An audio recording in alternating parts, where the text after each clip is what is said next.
श्रावण महीने की दोनों अष्टमियों में से कोई भी अष्टमी, ये भी जरूरी नहीं है कि सोमवार की ही अष्टमी थी।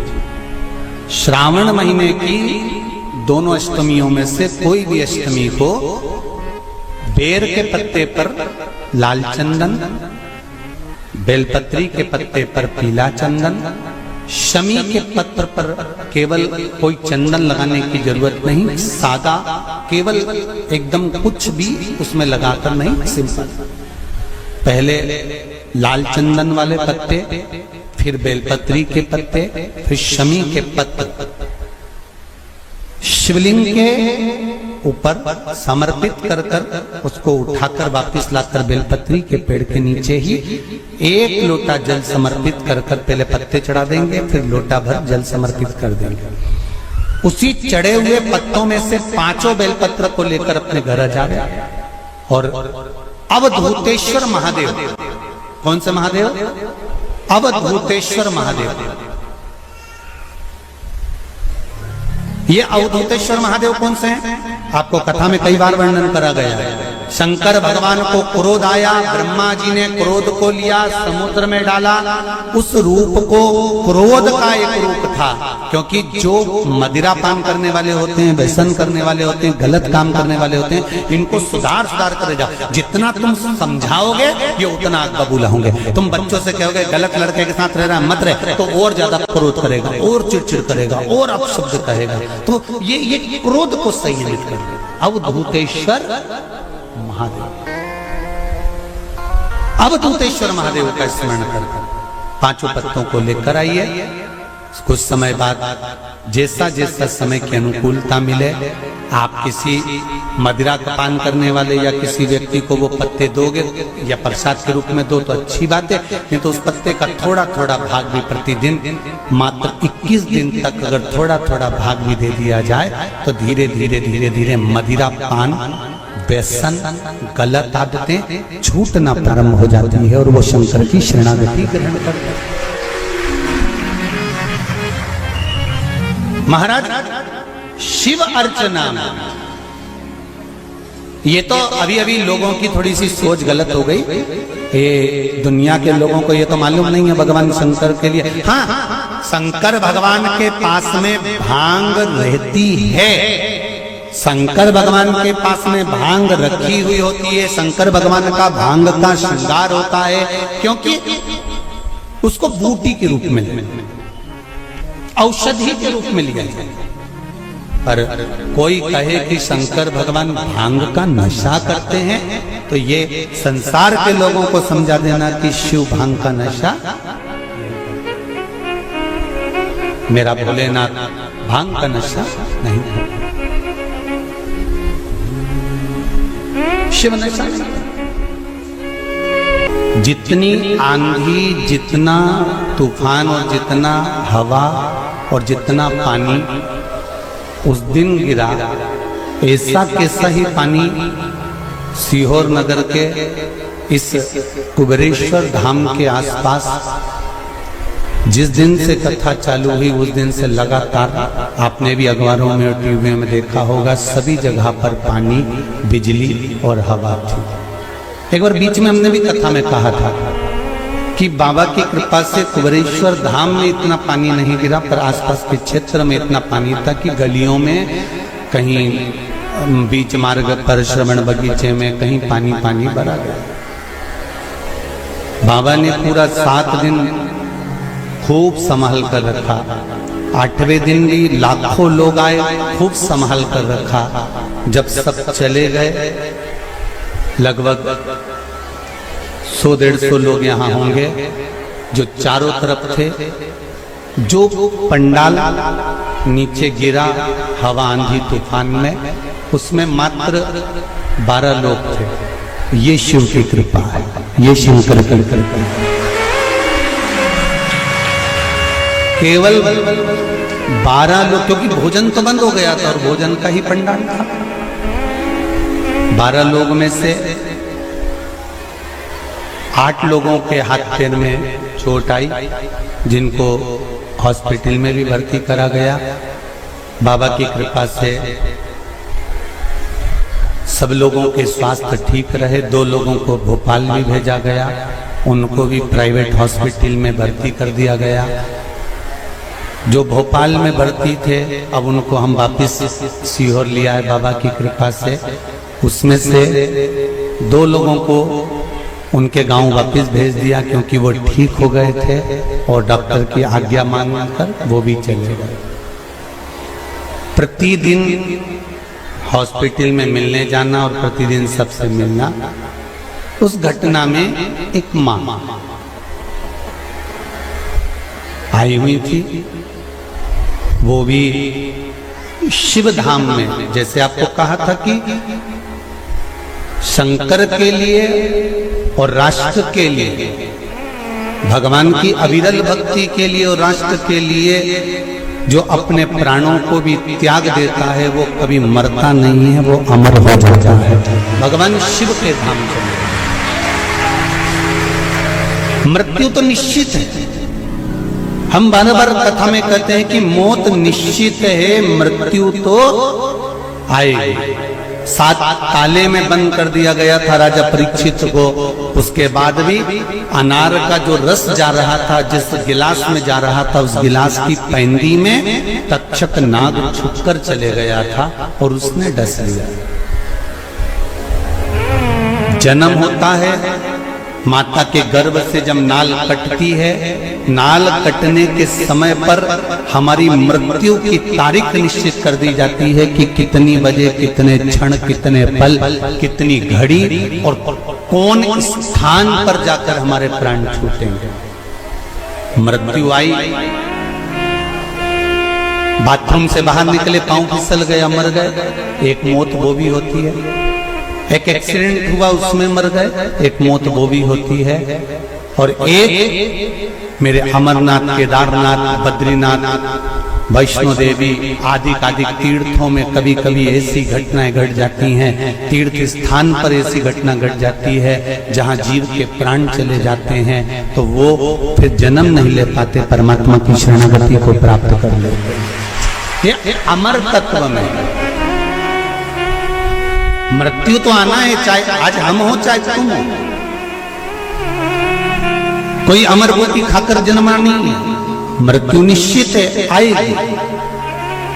पर भगवान का भजन करते करते, राम नाम, कृष्ण नाम, शिव नाम लेते लेते हमारे प्राण जब जाएं, भगवान की अविरल भक्ति में जब हमारे प्राण जाएं, तो समझ लो कि ये भगवान की हमको दिया गया अंतिम जन्म है और इस जन्म के बाद अब हमारा कोई जन्म नहीं। अब हम उस परमात्मा की शरणागति में जाकर पहुंच गए।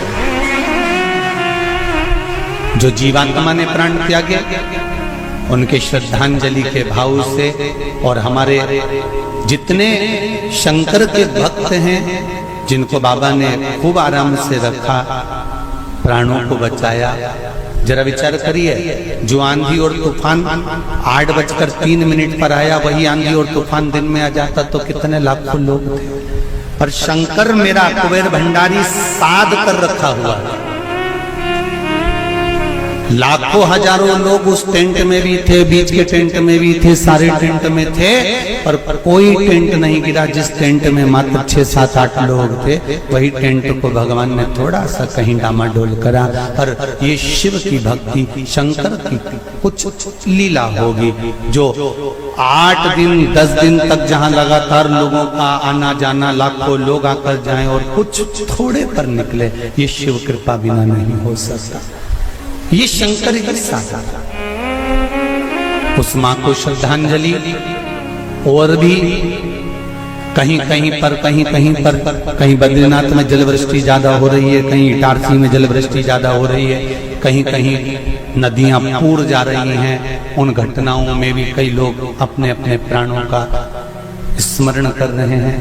ऐसे जीवों को भी और भक्त शीघ्र स्वस्थ हो जाएं और वापिस मेरे कुबेरेश्वर बाबा की कृपा हो जाए, यही सबका स्मरण करते हुए 2 क्षण के लिए शिव नाम सभी जपेंगे और गई हुई जीवात्मा को श्रद्धांजलि भी देंगे और साथ में सबके स्वस्थ होने की कामना करेंगे।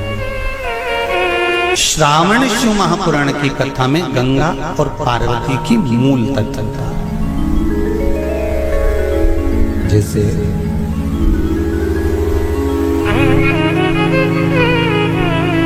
श्रावण का महीना आता है तो गंगा मैया और पार्वती मैया ये दोनों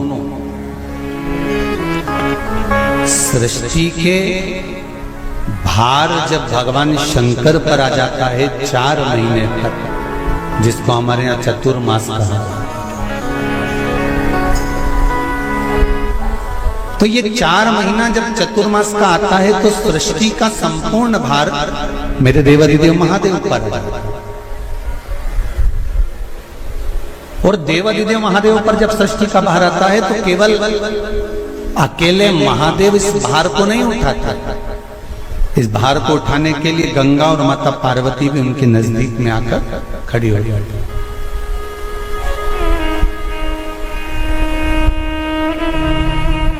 देखिए बड़ा सुंदर संवाद, ध्यान रखिएगा जरा श्रावण शिव महापुराण की कथा को।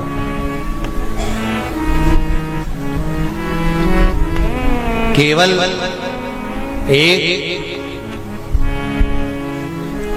पुरुष का कार्य नहीं है परिवार का भार उठाने का, केवल एक पुरुष का भार कर्तव्य नहीं कि परिवार का भार केवल पुरुष उठाए।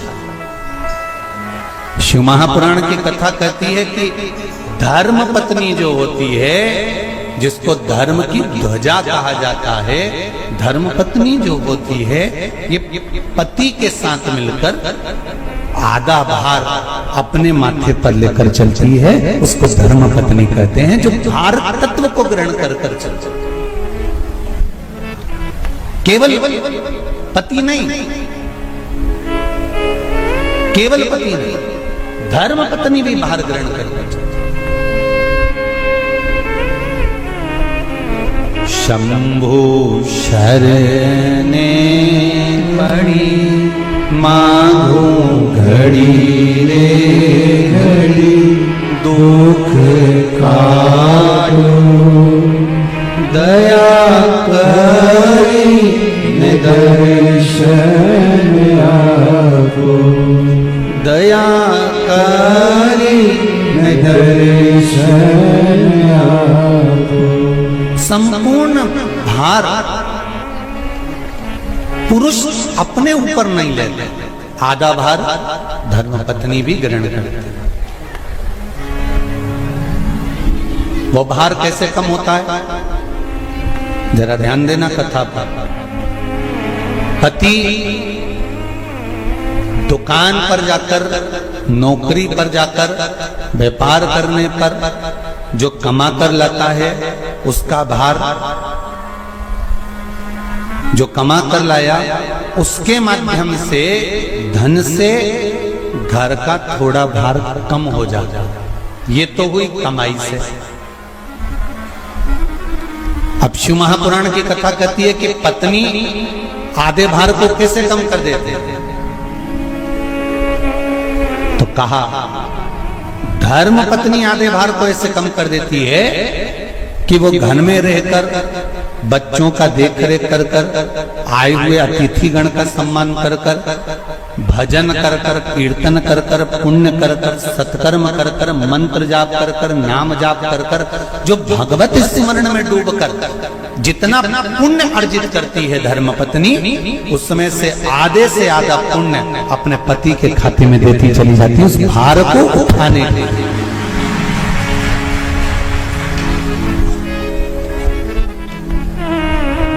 उस भार को उठाने में आधे से आधा भार धर्मपत्नी अपने व्रत, अनुष्ठान, मंत्र, साधना, तप, उपवास आदि के माध्यम से काटता। एक बात और याद रखिए, श्रावण के महीने में सारे व्रत आते हैं, बहुत सुंदर सुंदर। छोटी तीज का व्रत भी आ जाता है, बड़ी तीज का व्रत भी आ जाता है। दुबे जी, छोटी तीज भी आएगी, बड़ी तीज भी आएगी, और अच्छे से अच्छे व्रतों का क्रम रामकिशोर जी बीच बीच में श्रावण भादो कुंवर कार्तिक में आते रहे। ये 4 महीना जो व्रत आते हैं, इन व्रतों की मूलता क्यों कही गई है? ये सारे व्रत चतुर्मास के अंतर्गत ही आते हैं, इन व्रत को बाद में भी आ जाना चाहिए, पर नहीं। मूल जो व्रत हैं, पूजन है, अनुष्ठान है, देवी देवताओं के जो पूजन के भाव बताए, कोई चतुर्मास में बताए। इसका कारण क्या है? क्यों चतुर्मास के व्रत की महत्वता होती है? तो कहा इस चातुर्मास के अंतर्गत स्त्री नारी जो व्रत धारण करती है, हाथों में चूड़ा पहनना, पाँव में पायल पहनना, महाबूर लगाना, मेहंदी लगाना, ये जितने छोटी तीज, बड़ी तीज और अन्य तीजों आएंगे, त्योहार आएंगे चतुर्मास में, माताएं हरतालिका तीज हुई, छोटी तीज, बड़ी तीज हुई, भादों के कोई व्रत हुए, अनुष्ठान हुए, छठ हुई, पूजन, जो भी माताएं पूजन करेंगे उसके अनुसार वो हाथों में, शरीर पर 16 श्रृंगार धारण करती हैं, बहुत सारे श्रृंगार धारण करती हैं, और श्रृंगार धारण करने के साथ साथ माताएं अखंड सौभाग्य की वस्तुएं भी इन 30 त्योहार पर दान करती हैं।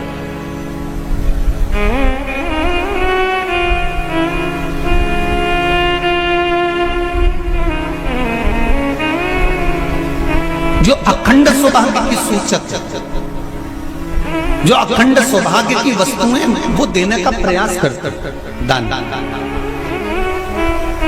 क्यों जीजियो, एक बात बताओ, जितने भी माताएं कथा सुन रही हैं और जितने फेसबुक यूट्यूब पर सुन रहे हैं और जितने आस्था चैनल पर सुन रहे हैं, श्रावण के महीने की श्रावण शिव महापुराण की कथा सुन रहे हैं, एक बात दिल से बताना, जितनी सौभाग्यवती माताएं होती हैं, ये संक्रांति पर भी 13 चीजें दान करती हैं, 14 चीजें दान करती हैं। बीच में कोई 16 सोमवार का उद्यापन करेंगी तो भी सुहाग की सामग्री देंगी, उद्यापन करेंगी तो भी सुहाग की सामग्री देंगी, कोई कार्य करेंगी तो भी सौभाग्य की सामग्री देंगी। सौभाग्य की सामग्री का दान क्यों किया जाए? सौभाग्य सूचक वस्तुओं का दान क्यों किया जाए? सौभाग्य की वस्तुएं क्यों प्रदान करी जाती है, क्यों दी जाती है? उसका कारण क्या है?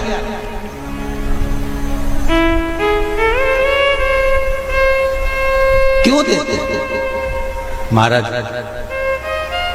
भारत की भूमि की सौभाग्यवती माताओं का एक मन की अभिलाषा रहती है, भारत की भूमि की माताओं की एक अभिलाषा रहती है कि जब उसके प्राण छूटे तो अखंड सौभाग्य धारण करके पति के कंधे पर और पुत्र के कंधे पर शमशान पर।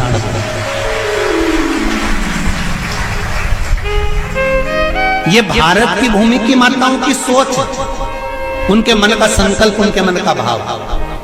और विदेश की माताओं का क्या संकल्प होता है? महाराज, भारत का एक संत विदेश गया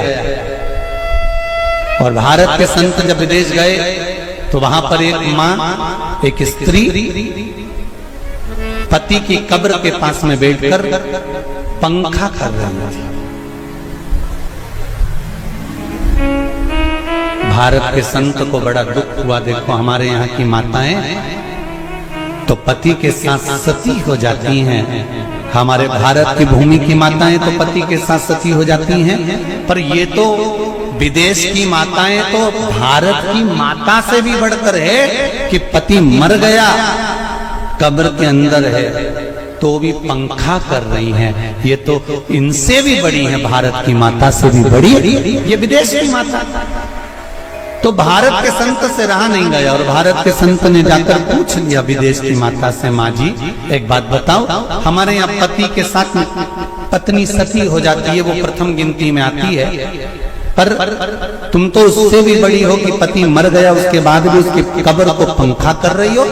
इतने में विदेश की माता ने कहा, मैं पति को पंखा नहीं कर रही, हमारे यहाँ नियम है जब तक पति की कब्र नहीं सूख जाए हम दूसरी शादी नहीं कर सकते, इसलिए पंखे से सुखा रहा।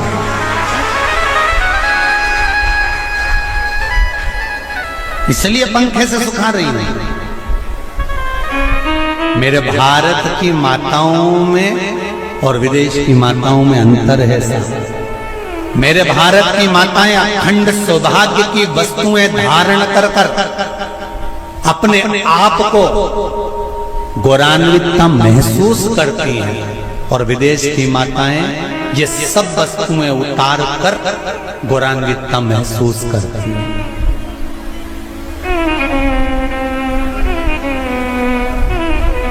क्यों देते हैं चूड़ी का दान, क्यों देते हैं बिंदी का दान, क्यों देते हैं अखंड सौभाग्य का दान? किस महाराज?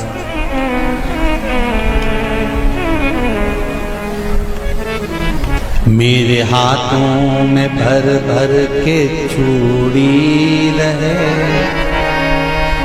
मेरे हाथों में भर भर के चूड़ी रहे, और मैया कोई काम नहीं, मेरे मस्तक पे चमकती चूनर रहे, मेरे मस्तक पे चमकती चूनर रहे, और मैया कोई काम नहीं,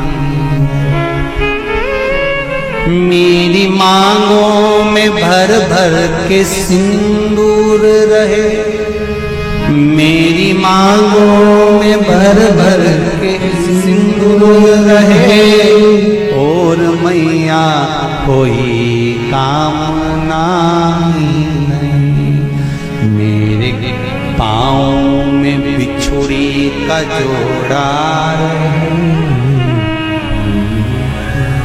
एक बिछुड़ी नहीं, कितनी?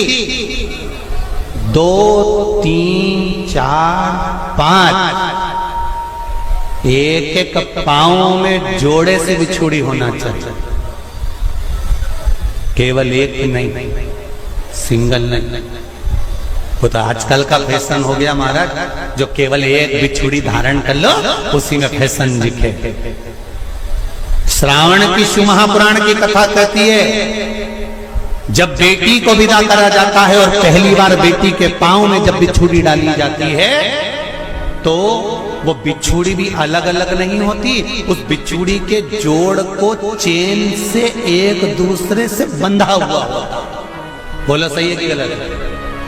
जितने आस्था चैनल पर कथा सुन रहे हैं, जितने फेसबुक पर सुन रहे हैं, यूट्यूब पर सुन रहे हैं, सुन लेना कि मेरे भारत की माताओं का जब पाणी ग्रहण संस्कार किसी बेटी का होता है, उसके पांव में जब पहली बार बिछुड़ा पिनाया जाता है, बिछुड़ी पिनाई जाती है, तो वो बिछुड़ी भी एक दूसरे से बंधी हुई होती है, चेन से बंधी हुई होती है। उसको अलग अलग वाली बिछुड़ी शादी के मंडप में नहीं पिनाई जाती। क्यों? जैसे ये बिछुड़ी एक दूसरे से पांव में बंधी हुई है, तुम्हारी जिंदगी अंतिम श्वास तक ऐसी ही बंधी रहे, यही वर्णन है। वो तो अब माताओं ने थोड़ा सा फैशन चेंज कर दिया, अब पांव में ज्यादा बिछुड़ी नहीं पहनती, गड़ती है, चुभती है, एक बिछुड़ी धारण महाराज। पर नहीं, बिछुड़ी भी दो हो, जोड़े से। हमारी माताएं, भारत की भूमि की जो माताएं हैं, ये चूड़ी भी हाथ में पहनती है तो जोड़े से पहनती है। बोलो जैसा सही है कि गलत है? एक अकेली चूड़ी माताएं हाथ में धारण नहीं करती हैं। अगर भारत की भूमि की संस्कारित माताएं हैं और भारत की भूमि की सभ्यता और संस्कृति को जानती है, तो अकेली चूड़ी नहीं, जोड़े की चूड़ी पहनेगी, 2 चूड़ा डालेगी, 4 डालेगी, 12 डालेगी, पर सिंगल नहीं, अकेले। और सरल भाषा में समझ लो, हमारे यहां ठेले पर लेने जाओ तो जो केले अपन खाते हैं वो भी सिंगल नहीं देते, उसको भी जोड़े से दिया जाता है। 2 दूं की, 12 दूं की, आधी दर्जन दूं की, 1 दर्जन दूं। अब अंदाजा लगाइए। हमारे यहां देने का भी एक भाव है। श्रावण के महीने की शिव महापुराण की कथा, जिसका नाम है श्रावण शिव महापुराण की कथा, ये कहती है कि पार्वती जी ने और गंगा जी ने ये चतुर्मास में जितना सौभाग्य का दान दिया है, उनके बराबर दुनिया का कोई व्यक्ति इतना सौभाग्य का दान नहीं दे सकता जो माता गंगा और पार्वती दोनों दान दे रहे।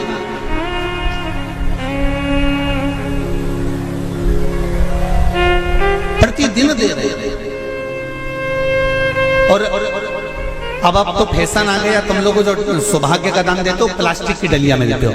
पर एक एक पुराण को उठा कर देख लेना, एक एक उद्यापन को उठा कर देख लेना, जितनी तुम कथा तुम्हारे घर में छोटी छोटी कथाओं की पोथियां पड़ी हो, उनको उठा कर देख लेना। उसमें नहीं लिखा कि प्लास्टिक की डलिया में सौभाग्य की वस्तु का दान दिया जाता है। उसमें लिखा है बांस की पिटारी में, बांस की डलिया में सौभाग्य की वस्तुओं का दान दिया गया। क्यों? क्योंकि बांस वंश की वृद्धि करता है, बांस सौभाग्य की वृद्धि करता है, और बांस अखंड सौभाग्य, जैसे बांस का पौधा बढ़ते चले जाता है, बढ़ते चले जाता है, उसी तरह बांस की डलिया में जब दान दिया जाता है, बांस की टोकनी में जब दान दिया जाता है, तो ये भाव रखा जाता है कि तुम्हारा सौभाग्य ऐसे ही बढ़ता रहे। पर अब थोड़ा सा फैशन चेंज हो गया, तो प्लास्टिक की डलिया, पर प्लास्टिक की नहीं। महाराज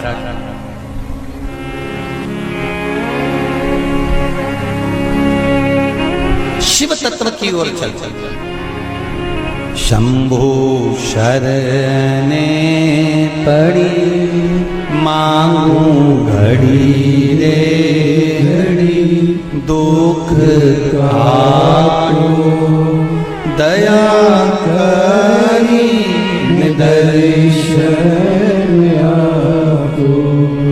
तो गंगा मैया और पार्वती मैया चतुर्मास के अंतर्गत जो त्योहार पड़ता है, चतुर्मास के अंतर्गत जो व्रत पड़ते हैं, ये किसी दूसरे के नहीं है।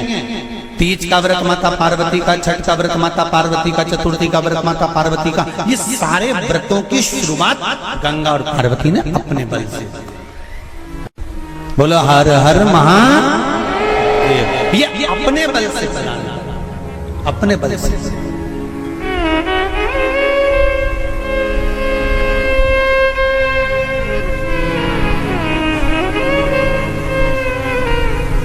एक बार बाबा देवाधिदेव महादेव भगवान शंकर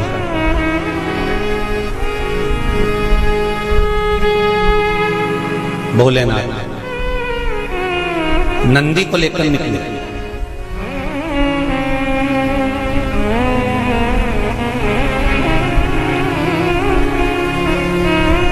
और नंदी को लेकर जब भोलेनाथ जी चले,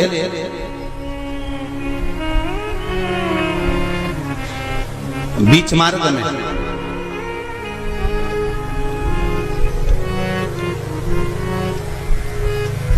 जिस चंचुला देवी का पति बिंदुक के प्राण छूटे थे, और जो चंचुला देवी माता पार्वती की सेवा में लगी हुई थी, वो चंचुला देवी का दर्शन भगवान शंकर को और शंकर भगवान का दर्शन चंचुला देवी को। अब देखिएगा जरा कथा पर विशेष ध्यान रखना। श्रावण महीने की शिव महापुराण की कथा कह रही है कि नारी का अखंड सौभाग्य कैसे रह सकता है।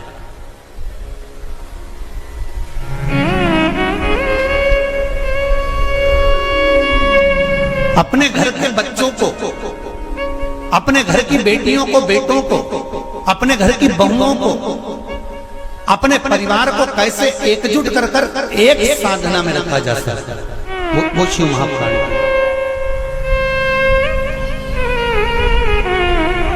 महाराज बीच में चंचुला देवी दिखी, नंदी पर बैठे बाबा भोलेनाथ चल चल चल, और आराम से देवाधिदेव महादेव जा रहे थे।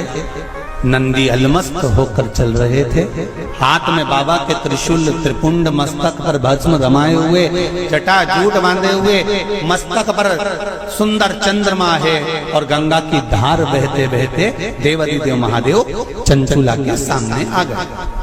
चंचुला वो जिसका पति बिंदु प्रेत योनि में पड़ा हुआ था और बेदव्य था, उस चंचुला ने धारण कर रखी थी, उसका पति जीवित नहीं था।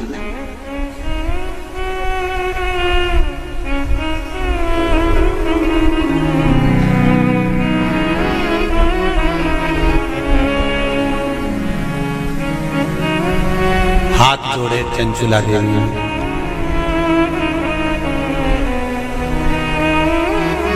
और निवेदन करा महाराज,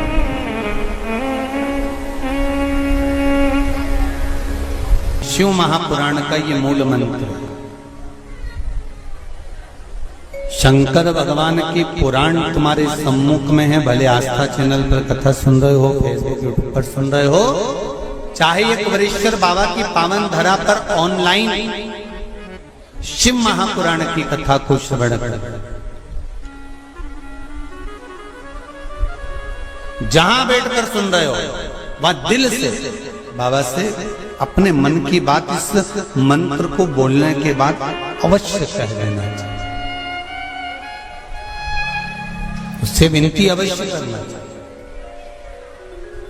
तेरा ही दिया मैंने खाया पिया, तेरा शुक्रिया है, तेरा शुक्रिया है। दिल से कहो, हम तेरे भरोसे पर कथा सुन रहे हैं, हम तेरे सहारे सुन रहे हैं और तुझे साधना है। और ये साधता भी वही है, कोई दूसरा नहीं साध सकता। महाराज तलवार के घाव को सुई पर निकाल देता है तो मेरा शंकर ही हो सकता है, इसके सिवाय कोई दूसरा नहीं।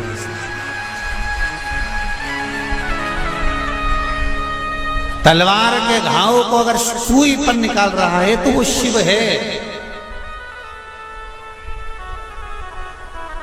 जो हादसा हुआ पूर्णिमा पर, वो अगर दिन में होता तो ये तलवार का घाव जैसा नहीं होता, और निकाल दिया सुई के घाव पर, सुई पर। ये शिव है, कोई दूसरा नहीं, ये शंकर है, कोई दूसरा नहीं। वो कुबेरेश्वर महादेव है, साधारण नहीं हो सकती। भक्ति अविरल हो,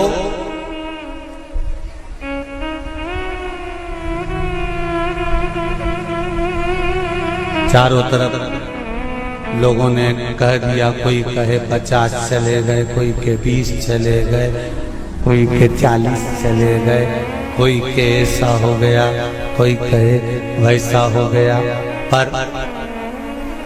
प्रकृति के आगे कुछ नहीं। कब कोरोना महामारी आकर चली जाती है, कब हवा तूफान आकर चले जाता है, किसी को नहीं। ये तो शिव है जो सादा। चंचुला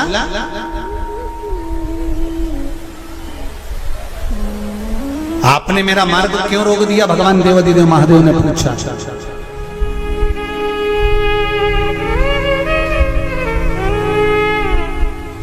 आपने मेरा मार्ग क्यों रोका है? इस मार्ग को रोकने का कारण क्या? किस लिए रोका है? चंचुला देवी की आंख में जल भरा हुआ था।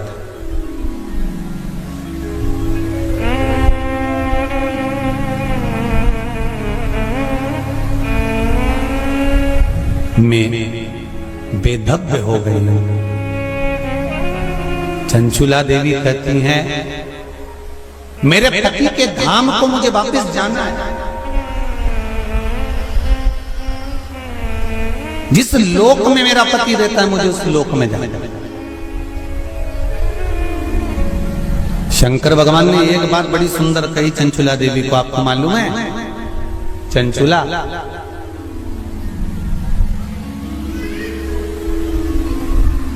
देवता भी बैकुंठ में बैठकर सुखी नहीं है। देवता कहते हैं कि मेरे भोले के पास कैलाश धाम पर मुझे जाना है और मेरे शंकर के पास मुझे रहना है, और तुम कहती हो कि प्राण त्यागने के बाद मुझे पति के धाम को जाना है।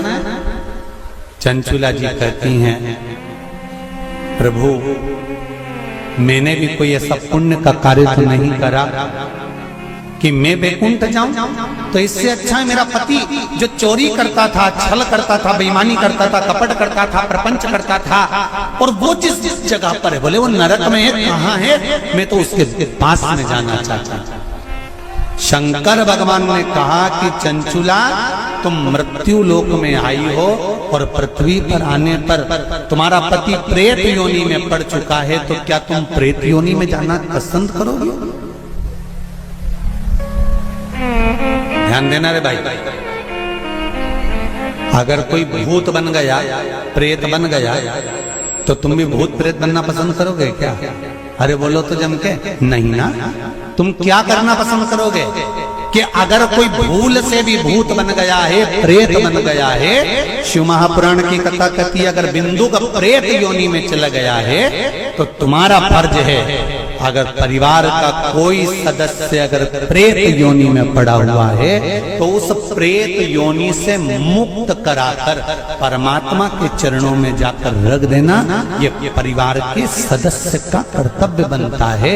इसलिए चंचुला देवी तुम्हारा पति प्रेत योनि में है, तुम प्रेत योनि में जाने का विचार मत करो। चंचुला देवी तुम तो एक काम करो कि वो पति प्रेत योनि से छूट जाए, उसके लिए क्या करा जाए वो विचार करा जाए। जैसे श्रीमद् भागवत कथा में आता है, आत्मदेव नाम का ब्राह्मण जिसके घर में संतान नहीं, पुत्र हुआ, धुंधकारी नाम रखा, सखी के घर से लेकर। धुंधकारी के प्राण छूटे, प्रेत योनि में चले गया। गौकर्ण को मालूम पड़ा कि मेरा भाई प्रेत योनि में पहुंच गया है, तो गौकर्ण ने तर्पण आदि क्रिया करना प्रारंभ करी, भजन करना प्रारंभ करा, कीर्तन करना प्रारंभ करा, स्मरण करना प्रारंभ करा, मंत्र जाप करना प्रारंभ करा। और गौकर्ण ने उस मंत्र जाप के बल पर, उस भागवत कथा के बल पर, भगवान के बल पर, भगवत भजन के बल पर अपने भाई को प्रेत योनि से मुक्त करा दिया। एक बात आपको पहले भी कथा में कही है, आज फिर कर रहा है। शिव महापुराण की कथा सुनकर जो जहां से निकल कर जाता है, उस जगह पर जितनी जीवात्माएं कहीं एक्सीडेंट में, कहीं गर्भ में, कहीं कैसे ना कैसे शांत हो जाती हैं, वो जीवात्माओं पर हमारे शरीर की तरंग जब लगती है, जो कथा सुनकर जाता है, उसके शरीर की मात्र जो हवा लगती है, छूकर जाने वाली हवा, उसके द्वारा भी कोई प्रेत योनि में पड़ा हुआ होता है तो उसकी मुक्ति हो जाती है। ऐसी शिव महापुराण, उसका भी मोक्ष हो जाता है। इसलिए ऋणमुक्तेश्वर महादेव मंदिर उज्जैनी में लिखा हुआ है कि शिव महापुराण एक पीढ़ी को या 7 पीढ़ी को नहीं तारती। शिव महापुराण की कथा 71 पीढ़ी को तार देती है। वो शंकर की पावन कथा है, ये साधारण नहीं। शिव महापुराण की कथा सुनकर जाते जाते जाते जाते जिस मार्ग में जितने जीव हैं उनका कल्याण।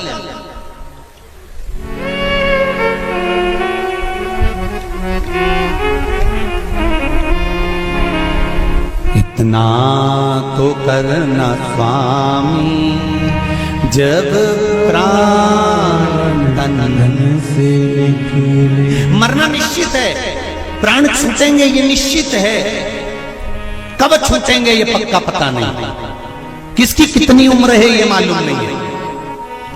तो एक काम तो कर सकते हैं, भगवान से प्रार्थना तो कर सकते हैं कि बाबा ऐसी कृपा करना, ऐसी दया करना, मेरी ऐसी बुद्धि करना कि तेरा भजन करते हुए, तेरा दर्शन करते हुए, तेरा कीर्तन करते हुए, तेरा मंत्र जाप करते हुए मेरे प्राण छूट जाए। इतना तो करना स्वामी जब प्राण मन से निकले, गोविंद नाम लेकर जब भगवान से इतनी प्रार्थना जरूर करना कि तेरे भजन करते करते, तेरा स्मरण करते करते, तेरा मंत्र जाप करते करते, तेरा कीर्तन करते करते, तेरी कथा श्रवण करते करते, दान पुण्य सत्कर्म करते करते, तीर्थ आदि करते करते, गंगा का स्नान, यमुना का स्नान, सरयू का स्नान करते करते, सारी पुरियों का स्नान करते, पूजन करते करते मेरे प्राण तेज में समा जाए। इससे बढ़कर कोई सुख जीवन का नहीं हो सकता, इससे बढ़कर कोई आनंद नहीं हो सकता।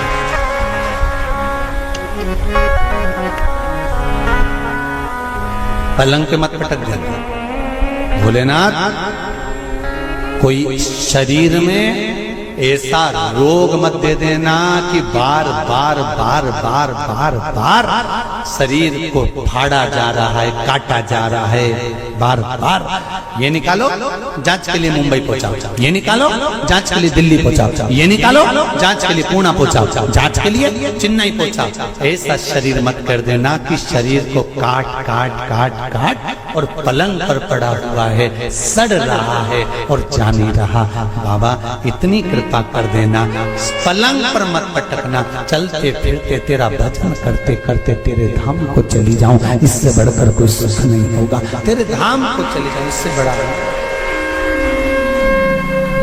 जाना निश्चित, पर तेरे भजन के बल।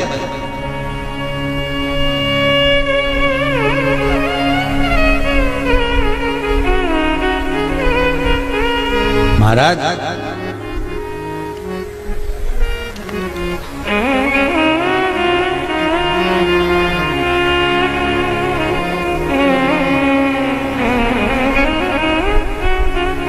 चंचुला देवी से भगवान शंकर कह रहे हैं कि तुम कहती हो कि मेरे प्राण छूट कर मैं पति लोक में जाऊं, जहां पर मेरा पति रह रहा है।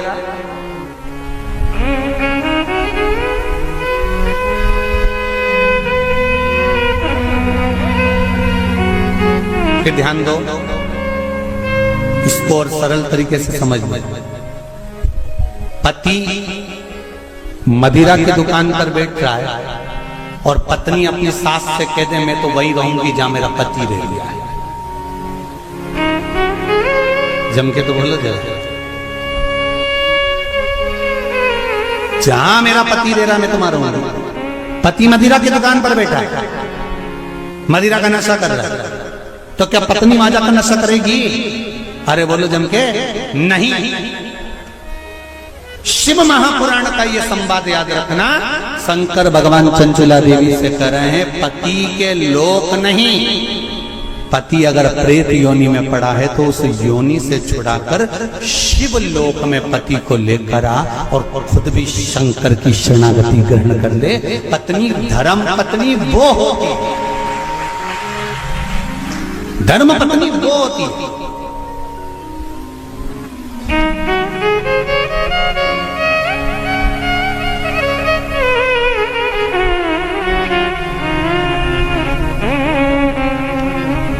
नहीं,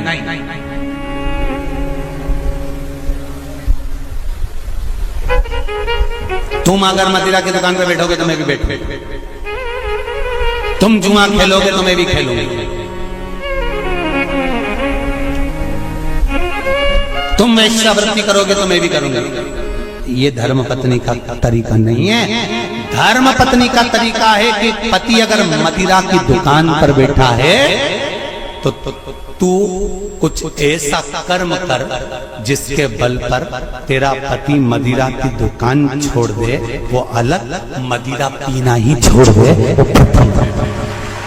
वहां से छुड़ाकर अच्छे कर्म की ओर ले।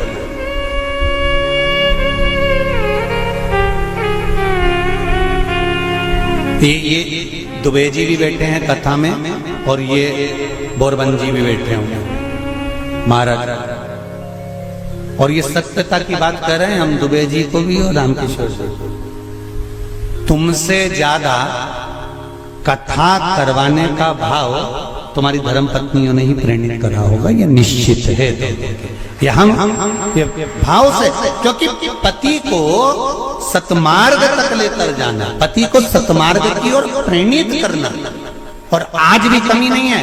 सावन का महीना चल रहा है। आज भी जितने लोग आस्था चैनल पर कथा सुन रहे हैं, फेसबुक यूट्यूब पर कथा सुन रहे हैं, मेरा विश्वास कहता है कि घर की माताएं, घर की धर्म पत्नियां अपने पति से एक बार तो कहती होंगी, सुनो जी सावन का महीना चल रहा है, आज अपनी छुट्टी है, एक काम करते हैं 2 लोटा पानी लेते हैं और ले जाकर समर्पित कर देते हैं। सुनो आज छुट्टी है, एक बेलपत्र बाबा को चढ़ा देते हैं। आज छुट्टी है, एक काम करते हैं, हो सकता है सोमवार के दिन हमको ऑफिस जाना पड़े, हो सकता है सोमवार के दिन हमारा वर्किंग डे रहे, इसलिए काम करते हैं, रविवार आ रहा है, शनिवार आ रहा है, कोई छुट्टी का दिन आ रहा है, अपन एक काम करते हैं शंकर का अभिषेक करवा लेते हैं। किसी ब्राह्मण को घर में बुलाएं, शिव जी का अनुष्ठान करवा लें, शंकर का अभिषेक करवा लें, पूजन करवा लेते हैं। एक काम करते हैं, चलो अपन शिव के धाम चलते हैं। ये धर्म पत्नी अपने पति को प्रेरणा देकर कहीं ना कहीं सतमार्ग की ओर जोड़ देती है, उसको धर्म पत्नी कहते हैं।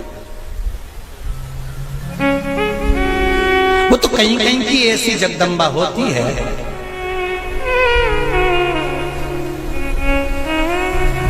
पति अगर गलत भी करता है ना तो वो कभी नहीं कहती कि तुमने गलत काम कर रहा, क्योंकि वो सोचती नहीं है ना, वो तो अच्छा है। मेरे माता पिता ने शादी कर दी तुम्हारे साथ, तुम मदिरा की दुकान पर बैठे हो कि वेश्यावृत्ति कर रहे हो कि मांसाहार कर रहे हो कि क्या कर रहे हो, उसको कोई मतलब नहीं। वो तो लगी,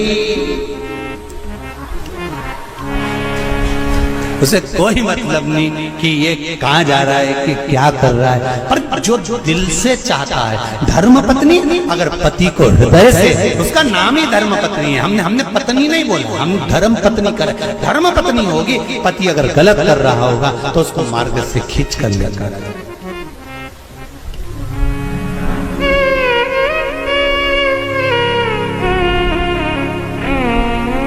अब देखिए कितना सुंदर संवाद। चौसर खेल रहे थे पांडव चौसर खेल रहे थे। द्रौपदी से पूछा गया, क्यों द्रौपदी, तुम्हारे पति जुआ खेल रहे थे और तुमने उसको मार्ग नहीं दिखाया, सतमार्ग नहीं बताया, तुम धर्म पत्नी हो द्रौपदी, सतियों की गिनती में आता है तुम्हारा नाम, और तुम तुम्हारे पतियों को गलत मार्ग से निकाल कर नहीं लाई। द्रौपदी कहने लगी, मुझे तो मालूम ही नहीं था। पहली बात तो ये कि मैं अंदर केस सुलझा रही थी, जब मेरे केस पकड़ कर खींच कर लाया गया और भरी सभा में लाकर खड़ा करा गया, तब मुझे मालूम पड़ा कि मेरे पति चौसर खेल रहे हैं, जुआ खेल रहे हैं। और मैंने हाथ जोड़कर निवेदन करा, तुम ये क्या कर रहे हो, तुम ये क्या कर रहे हो। आज भी नियम है महाराज, कोई मदिरा पान में डूबा है, कोई वेश्यावृत्ति में डूबा है, कोई मांसाहार में डूबा है, कोई गलत काम में जुए आदि में डूबा हुआ है।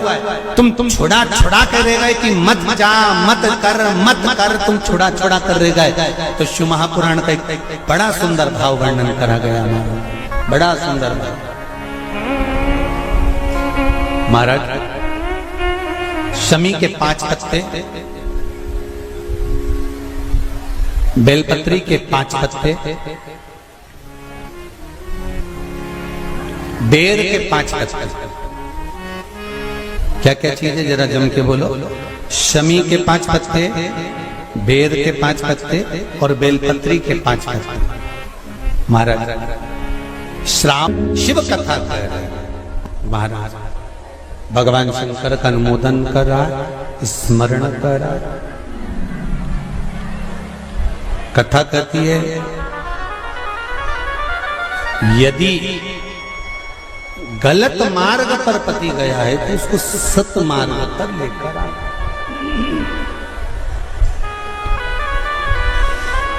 सत मार्ग की ओर लाने का प्रयास। चंचुला देवी, आपका पति प्रेत योनि में पड़ा हुआ है और आप कहती हो कि प्रेत योनि में मुझे जाना है, पति के लोक में मुझे जाना है, ये श्रेष्ठ नहीं। गलत मार्ग पर कोई चला गया है तो उसको सत मार्ग पर खींच कर लाने का काम किसका है? जम के बोलो जरा। धर्म पत्नी का है कि अगर पति गलत मार्ग पर चले गया तो उसको खींच कर लिया।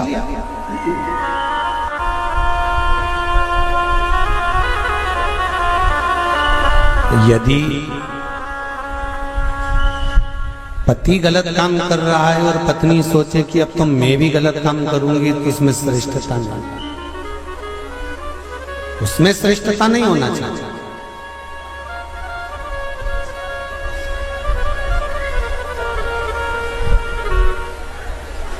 अब मेरे उघड़दानी मेरे भोलेनाथ ने कहा, चंचुला तुम्हारा पति प्रेत योनि में पड़ा हुआ है,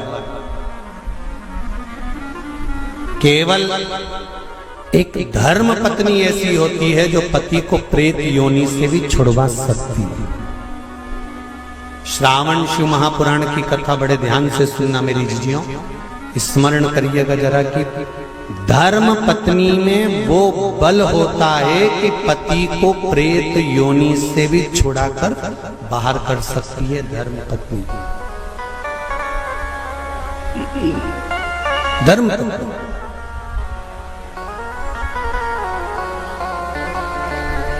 अब चंचुला देवी ने पूछा, मैं क्या करूं?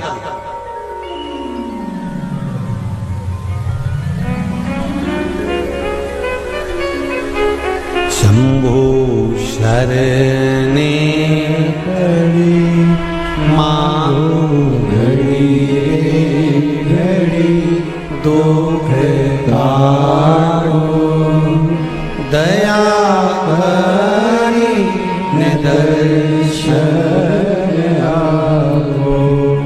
चंचुला देवी पूछ रही है कि मुझे करना क्या है। पति को प्रेत योनि से कैसे मुक्त किया जा सकता है? ध्यान से सुनना रे भाई। कई लोग कहते हैं कि श्राद्ध पक्ष आ गया, ये कर लेना चाहिए तो प्रेत योनि से मुक्ति हो जाएगी। पितरों की शांति के लिए ये कर लेना चाहिए तो पितृ मुक्त हो जाएंगे। पहले तो एक बात अच्छे से समझ लो, पितृ मुक्त नहीं होते, उनकी शांति होती है। क्या होती है? जम के बोलो जरा। उनकी शांति होती है।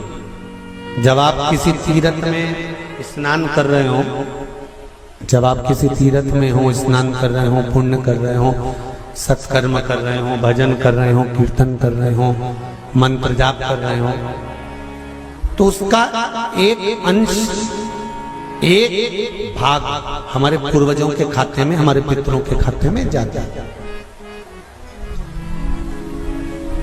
तो उनके खाते में पहुंचता है, ये निश्चित है। आपने किसी ब्राह्मण को भोजन कराया, भले अपने पितरों के निमित्त नहीं जिमाया, कोई ब्राह्मण को एक गिलास पानी पिलाया, भले अपने पितरों के निमित्त नहीं पिलाया, पर आपका एक अंश उसके खाते में चला जाएगा। उससे क्या होगा? पितरों की शांति। और समझ लो, गया जी में पिंडदान कर देने से क्या पितृ मुक्त हो जाते हैं? बद्रीनाथ जाकर कपाल क्रिया करने से क्या पितृ मुक्त हो जाते हैं?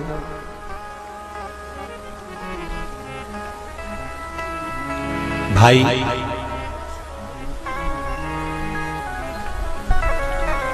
गया जी जाना तो वहां के पंडा जी से पूछना, हम यहाँ पिंडदान कर देंगे तो क्या वो मुक्त हो गए?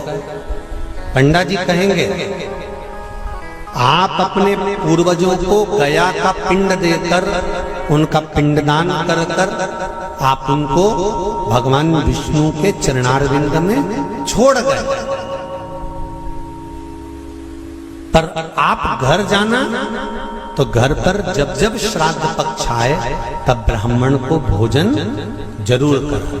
भले तुम भूख मत देना, तवे का मत निकालना, पर एक काम जरूर करना कि ब्राह्मण भोज कराना। उससे क्या होगा, 16 श्राद्ध में जब हमारे पितरों को, हमारे पूर्वजों को पितृलोक से छोड़ा जाता है, तो वो सबसे पहले जिस घर में रहे होते हैं, जहां उनका पिंड घर में दिया होता है, जहां रहे होते हैं, सबसे पहले वो वहां आते हैं,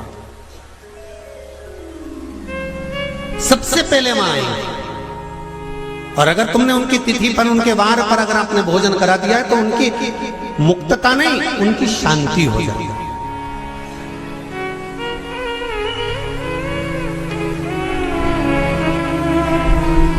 पितरों की मुक्ति कैसे है, उनकी मुक्तता कैसे, प्रेत योनि की मुक्तता कैसे।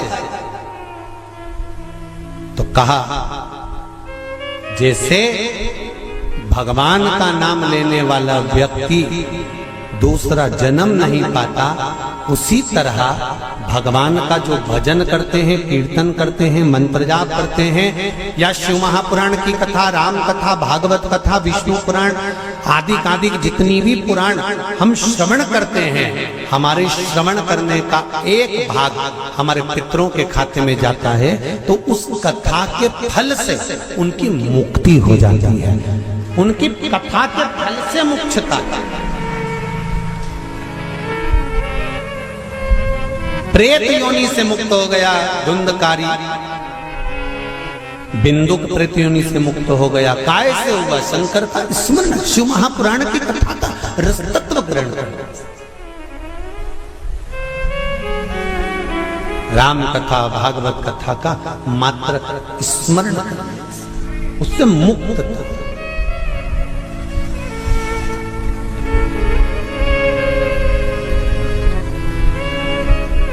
श्राद्ध पक्ष में चाहे चातुर्मास के अंतर्गत श्रावण का जो महीना चल रहा है, इस श्रावण के महीने में आप जो भगवान शंकर को 2 लोटे से जल चढ़ा रहे हो, 2 लोटे नहीं हो, घर में 2 कलश नहीं हो, तो कलश के ऊपर एक कटोरी भी रख कर लेकर 2 कटोरी से आपने अगर जल समर्पित करा है, इसका एक अंश हम पहले भी कथा में कह कर आए हैं कि आप शंकर भगवान को जब जल चढ़ाते हो, शंकर भगवान को जब जल समर्पित करते हो, उसका एक अंश घर में रहने वाले प्रत्येक मनुष्य के, प्रत्येक जीव के खाते में चला जाए। सारी समस्या का हल,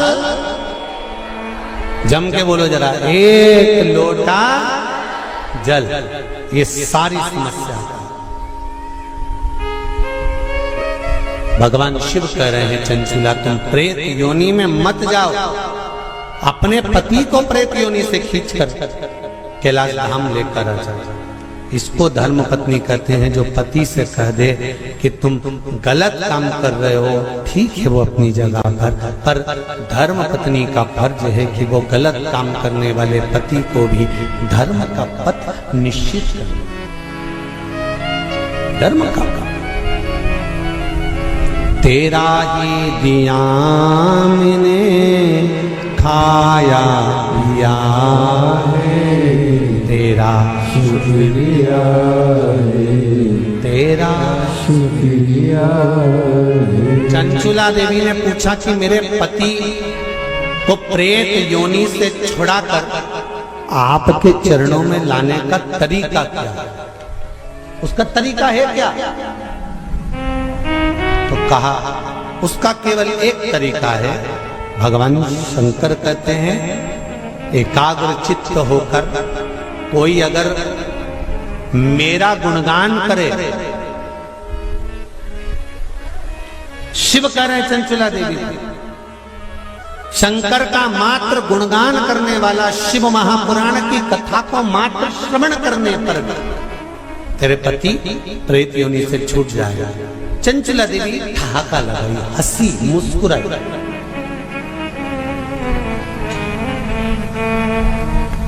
हंसी चंचुला देवी।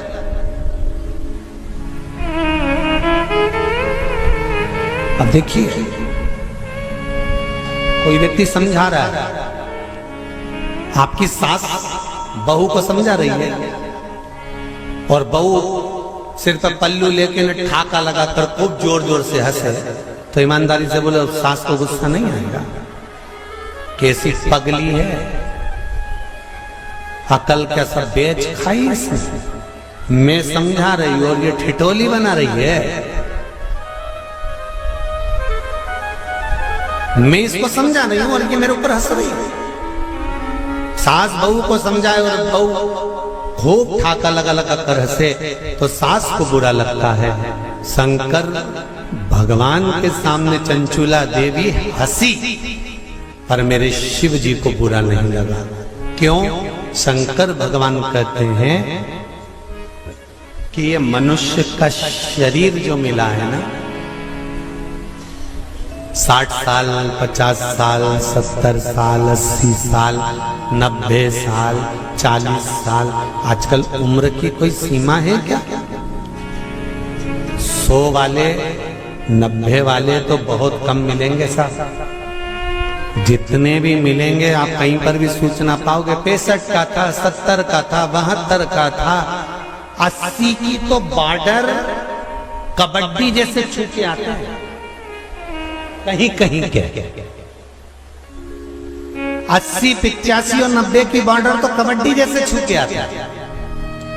कहीं कहीं के होते हैं जो तू करते करते वहां तक पहुंचते हैं और 80-90 की उम्र को छू के फिर आते। नहीं तो आज का जमाना तो 70 हो जाए, 80 70 75 70 75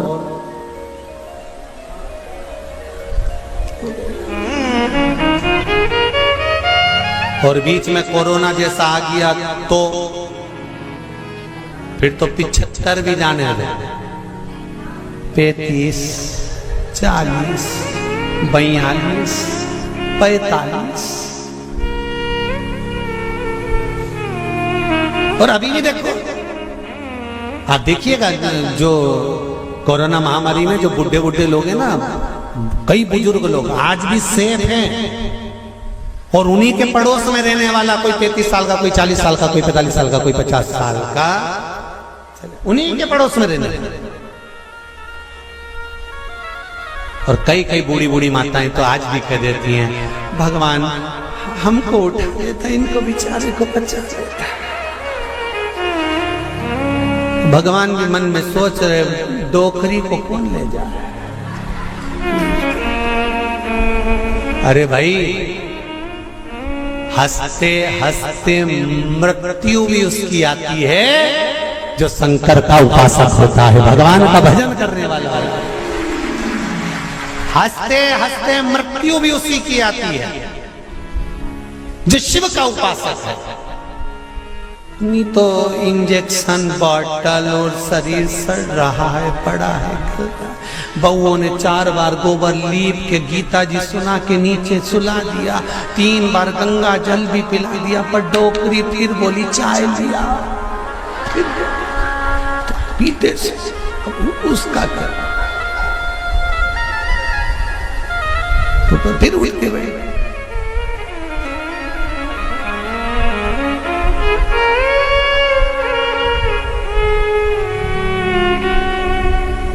अरे भाई, तुमको अगर बगीचे का सबसे सुंदर फूल पसंद है, तुम एक से बढ़कर एक बगीचे में गए पर फूल वही तोड़ते हो जो तुम्हें पसंद आता है। मेरा महादेव संसार में से उसी को उठाता है जो महादेव को पसंद आता है। ये शिव है जो महादेव को पसंद आता है, नहीं उठाएगा जब तक तुम चाहे गीता जी सुना दो, चाहे गंगा जल पिला दो, चाहे किसी महाराज से पूछ कर कितना भी दान करा दो। हमने काहे दान कर दी, पंडित जी को बुला के गाय भी दिलवा दी, एकादशी भी छोड़ दी, पर ये नहीं छूटी।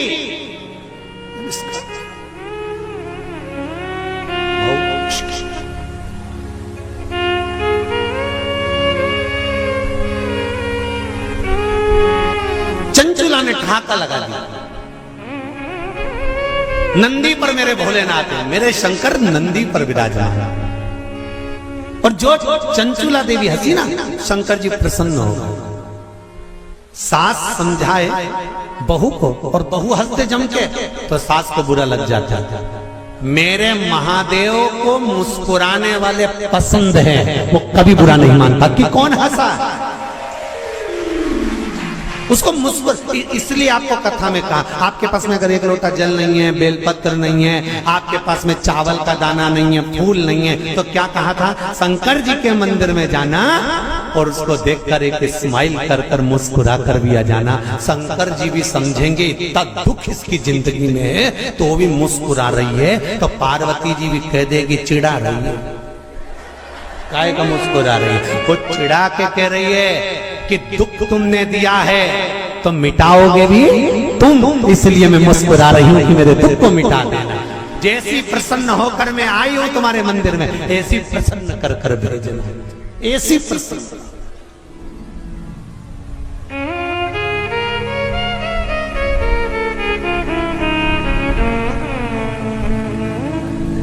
हो लिखन वाले तू हो के दयाल लिखना, मेरे हृदय अंदर सतगुरु का प्यार लिखना,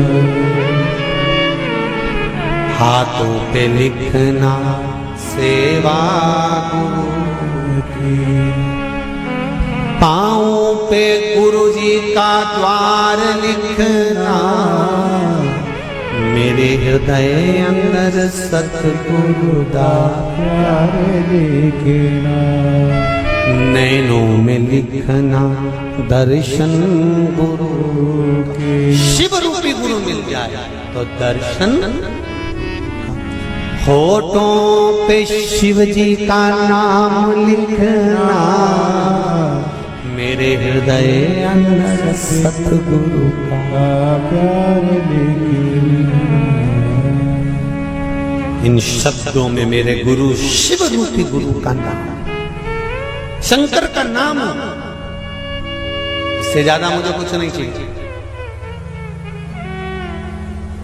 इससे ज्यादा मुझे कुछ नहीं चाहिए। चंचुला देवी हंस ली, मुस्कुराई, ठाका लगाया, शंकर जी को पसंद आया।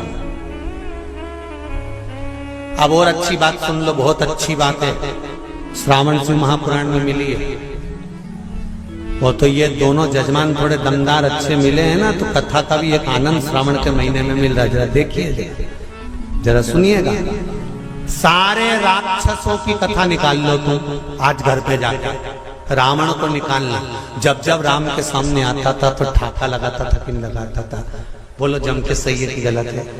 कंस कृष्ण भगवान के सामने आता था तो ठाका लगाता था कि नहीं लगाता था? जाने दो। पूतना, तृणावत, अघासुर, बकासुर, इनको भी, और जितने जितने जितने जितने तुम राक्षस निकाल सकते हो, तारकासुर, भस्मासुर, रावण, ये जितने जितने असुर हुए इन सब को देख लो। भस्मासुर, ये सब, और भी तुम जितने सीरियल निकाल सकते हो, नाटक, उनमें देखना। देवी मैया रक्त बीज को मारने जा रही है, रक्त बीज असुर। महिषासुर को मारने जा रही है, महिषासुर असुर। एक दो बार तो माता देवी मैया को भी थोड़ा टेंशन हुआ कि मैं इसको मारने जा रही है, हंस क्यों रहा है? रावण मरने जा रहा था और मुस्कुरा रहा था, हंस रहा था, ठहाका लगाता। आज भी रावण जलता है ना, जब कौन से मैदान में? अरे जम के तो बोलो। रावण मर के चले गया पर प्रॉपर्टी आज भी रह गई उसकी।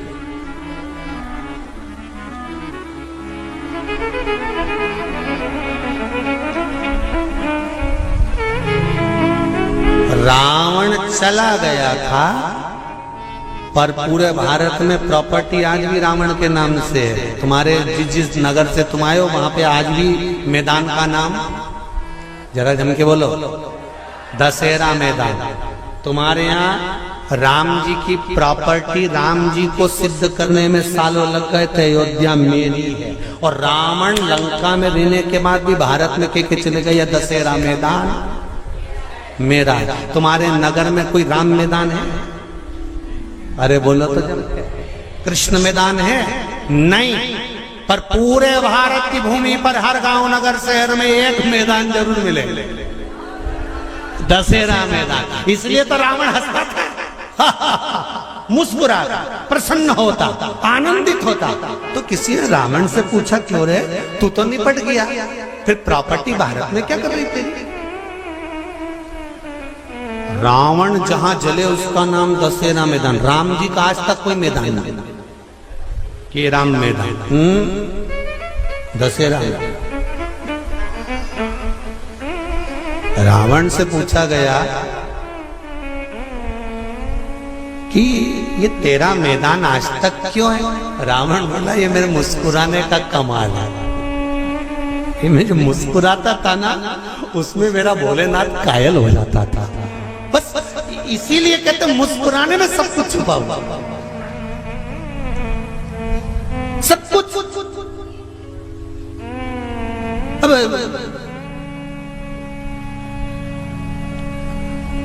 पहले हमारी आदत थी, हम सीहोर में अगर कोई शांत भी हो जाता था तो उनके यहाँ जाते थे, तो उनकी बहुएं रोती थी ना, तो वो हमको देख के चुप हो जाती थी। उनको मालूम है अगली कथा में बोल देगा,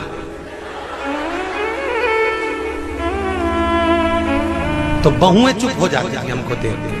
उनकी डिजाइन नहीं तो कई बहुएं ऐसी अल्ला अल्ला के रोती थी, सांस मर जाए तो खूब अल्ला अल्ला के रोए, ऐसी रोए, ऐसी रोए। तो मन में बाद में तो आता ही था कि बताओ, हमको काकी मिली थी और पहले कह रही थी कि मैंने 3 दिन से इनसे कह रही कि मेरे को गर्म चाय दे दिया करो। जब बेटों की चाय बनती है तब मुझे चाय देने आती है, तब तक चाय भी नहीं देती, और आज अल्लाह अल्लाह के रो रही है। तो बोलो याद आएगी कि नहीं आएगी? तो अब रोने से कौन सा फायदा है? इसीलिए निवेदन है, 25 लाख की गाड़ी में बैठने वाले भी एक दिन 25 रुपए के लोटे में भर के गंगा जी चले जाता।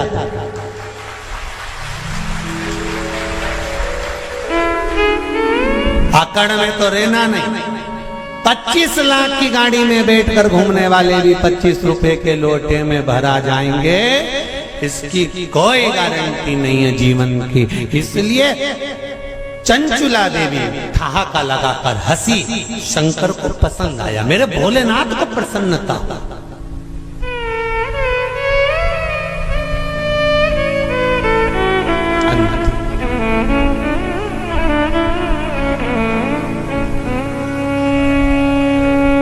मृत्यु की घड़ी में मौत तुम्हारे सामने खड़ी है और तुम्हारे चेहरे पर स्माइल होगी ना, तो यमराज भी टेंशन में आ जाएगा कि ये हंस क्यों रही है।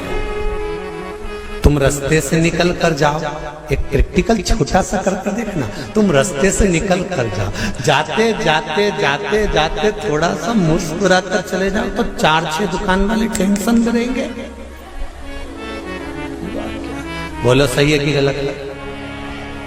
4-6 दुकान वाले टेंशन में रहेंगे, हंसा क्यों, ये हंसा क्यों, ये हंसी क्यों, क्या काम है? मृत्यु की सैया पर प्राण छूट रहे और तुम्हारे मुस्कुराहट है, और मुस्कुराहट किस चीज की है? अंत समय प्रभु आना पड़ेगा, वचन दिया तो निभाना पड़ेगा। आए ना आए प्रभु कुटुंब कबीला, अंत समय भोले आना पड़ेगा। कोई आए ना आए, अंत समय पर मेरा महादेव आए, अंत समय पर।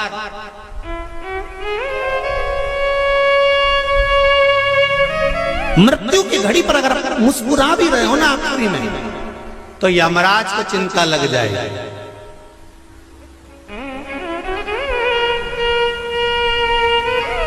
और सरल समझ लो, लिफाफा देने स्टेज पे चढ़े दूल्हा दुल्हन को, और उन दोनों को देख के एकदम जम के हंसे। दोनों टेंशन में आ जाए। दो पत्नी पति से कहे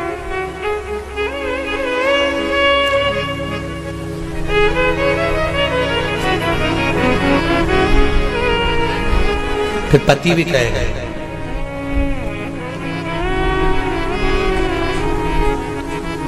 फिर धीरे से काना पूछ लो, ये हंसा क्यों?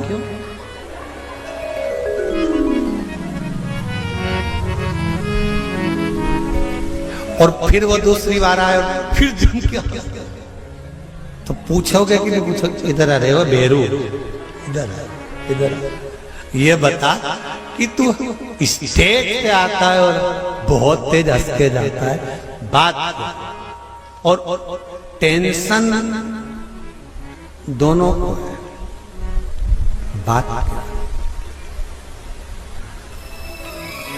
रसगुल्ला खाते खाते भी पत्नी उस टेंशन में पड़ी रहेगी और पति से पूछेगी तुम्हारा दोस्त इतनी तेज क्यों हंसा था? सही बताना। पति पत्नी को गुलाब जामुन पहले बताओ वो हंसा क्यों, ठाका क्यों लगाया? अंत समय में अगर चेहरे पर प्राण छूटते समय भी मुस्कुराहट होगी तो यमराज भी शंकर जी के पास जाकर पूछेगा कि इस मुस्कुराहट का कारण क्या है? शंकर जी कह देंगे ये मेरा भक्त है, मुस्कुराता रहता, इसके चेहरे पर स्माइल है, ये मुस्कुराता रहता। मृत्यु तो आना है, निश्चित है, पर मौत में भी जो प्रसन्न रह गए वो संत, वो साधु, वो सन्यासी, वो तपस्वी ही हो सकता। अंत अब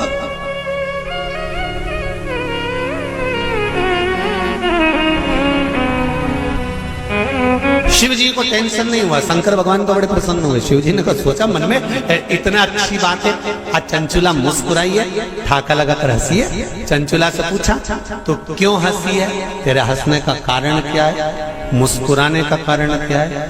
चंचुला देवी कहती है मेरे मुस्कुराने का एक कारण है, आप अगर मुझे मार्ग बताते हैं कि पति के लोक नहीं जाना है तो मैं पति के लोक नहीं जाना चाहती।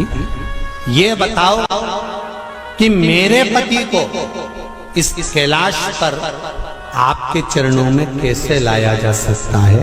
शंकर भगवान ने कहा मेरे पास लाने का सबसे सुंदर तरीका है भगवान की भक्ति में डूब जा, अर्थात जो तेरे हृदय में बैठा है, राम तुम्हारे हृदय में है तो राम की भक्ति करो, कृष्ण हृदय में बैठा है तो कृष्ण की भक्ति करो, माँ अंबिका तुम्हारे हृदय में बैठी है माता की भक्ति करो, और शंकर अगर तुम्हारे हृदय में बैठा है तो शिव की भक्ति करो। चंचुला देवी कहने लगी मैं कहाँ किसको ढूंढने जाऊंगी?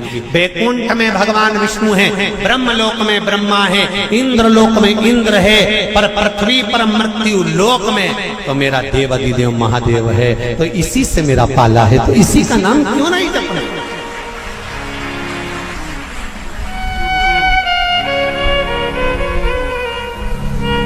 मैं शिव का नाम क्यों ना जपूं? महाराज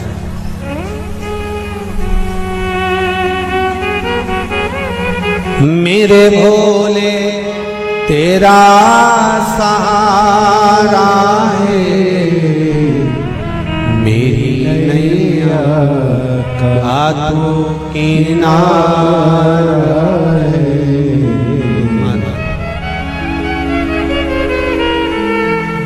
भोलेनाथ दया करना, मैं तेरे भरोसे हूँ,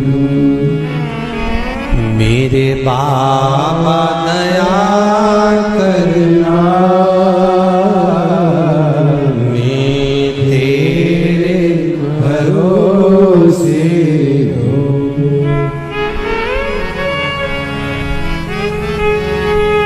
भरोसे हो भाई? कोई किसी का साथ नहीं देता।